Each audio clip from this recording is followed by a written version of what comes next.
Group 1 exam కోసం కేంద్ర మంత్రిగా ఉండిపోయినా నేను ఆ రోజు 10 నిమిషాలు ఉండి పోదాం అనుకున్నా.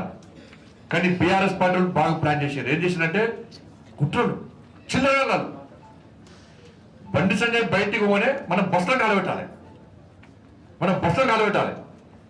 బస్సులో కాలబెడితే ఏమైతే కేసు ఎవరి మీద అవుతుంది?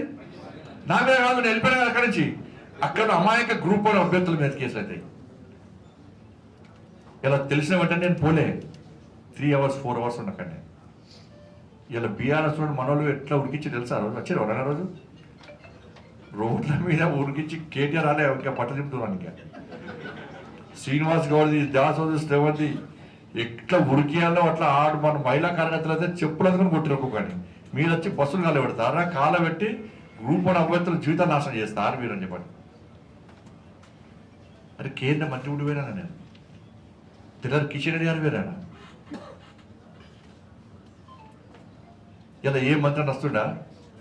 ఏసీలలో ఉంటున్నారు, పైసలు చంపుతున్నారు. ఒక్క బిల్లుకు 18%, 14% ఒక్క బిల్లు పేమెంట్. గ్రాడ్యుయేట్స్ పోటీ చేస్తున్నాడు నరేంద్ర రెడ్డి. ఏం చేసిండు? ఇలా కొట్లాడేది భారతీయ జనతా పార్టీ తెలంగాణలో. టీచర్స్ సమస్యల 317 జీవో మీద కొట్లాడేది మనము. చాలా మంది కరీంనగర్లో నా ఆఫీస్లో దాడి చేసిన పోలీసులు రమ్మంతో కోసిర్రు. ఫైర్ ఇంజన్ ఇట్లా విండోస్ ఉంటే విండోస్లోకి వెళ్ళి ఫైర్ ఇంజన్ ప్రెషర్ ఎట్టుంటో తెలుసు కదా?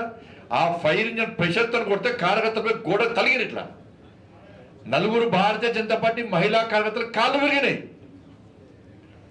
8 మంది భారతీయ జనతా పార్టీ కార్యకర్తలకు 2 తల హెడ్ ఇంజరీ అయింది, ఇంకొక కాలు చేతులు విరిగినాయి. గ్లాసులు అత్తలు వాళ్ళకి కింద సెప్టిక్ అయ్యి 1 రోజుల పాటు 2 నెలల పాటు బెడ్ రెస్ట్ తీసుకుంటారు కార్యకర్తలు. మరి ఇప్పుడు పోటీ చేస్తున్న మహేందర్ రెడ్డి 317 జీవోకు వ్యతిరేకంగా కొట్లాడినా? అరే జైలుకు పోయినా మనం, నేనే జైలుకు పోయినా.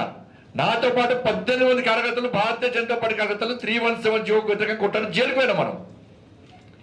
బండి సంజయ్ ఆఫీసు జేసీపీతో కూలగొట్టావా అని చెప్పి సిపికి కేసీఆర్ రాత్రి 2 గంటల ఫోన్ చేసి వార్నింగ్ ఇచ్చాడు.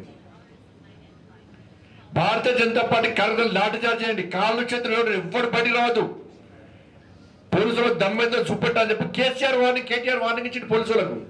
అట్లా కొట్టిరు భారతీయ జనతా పార్టీ కార్యకర్తలను. ఆ రోజు పిఆర్టీయూ రాలే, నా ఎస్టీయూ రాలే, నా డిటిఎఫ్ రాలే, వచ్చింది ఓన్లీ తపస్ మన ఆర్గనైజేషన్ వచ్చింది.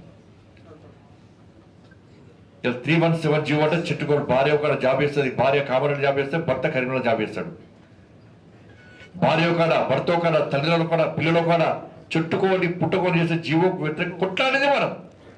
తెలంగాణ రాష్ట్ర వ్యాప్తంగా అన్ని మండల కేంద్రాల్లో దిష్టిబోలు కాలబెట్టి కేసీఆర్ దిష్టిబోలు కాలబెట్టి ఉద్యమం చేసి కేసీఆర్ స్పందించే విధంగా చేసింది భారతీయ జనతా పార్టీ. ఇలా కేసీఆర్ గవర్నమెంట్ లో మీకు ఎందుకు చెప్తాను నోట్ చేసుకోవాలి. అన్ని మనము ఎవరికి వారు తోచిన విధంగా పెట్టాలి. అరే ఎవరు కొట్టాడినా నా 317 జీవో వ్యతిరేకంగా కొట్టాడింది భారతీయ జనతా పార్టీ కార్యకర్తలు. మేము కొట్టాను, మేము కొట్టాను, మీరు కొట్టానంటే కార్యకర్త పార్టీ కొట్టాడింది. అరే కొట్టాడింది మేమన్నా, 317 జీవో కొట్టాడు జైలుకు పోయింది మేమన్నా, లాఠీ దెబ్బతిన్నది మేమన్నా, ఇలా జైలుకు పోయింది మేమన్నా, కాళ్ళు చేతులు ఉంది మా కార్యకర్తలు విరిగినన్నా, ఏ యూనియన్ వచ్చిందన్నా. అందుకే ఓటు ఎవరికి ఇస్తారో ఆలోచించుకోండి అన్నా, దయచేసి మాకు ఓటేయండి అన్న. మరిన్ని వీడియోస్ కోసం ఛానల్ ని సబ్స్క్రైబ్ చేయండి. లేటెస్ట్ అప్డేట్స్ కోసం వాట్సాప్ ఛానల్ ని ఫాలో అవ్వండి. ఆ లింక్ డిస్క్రిప్షన్ లో ఉంది.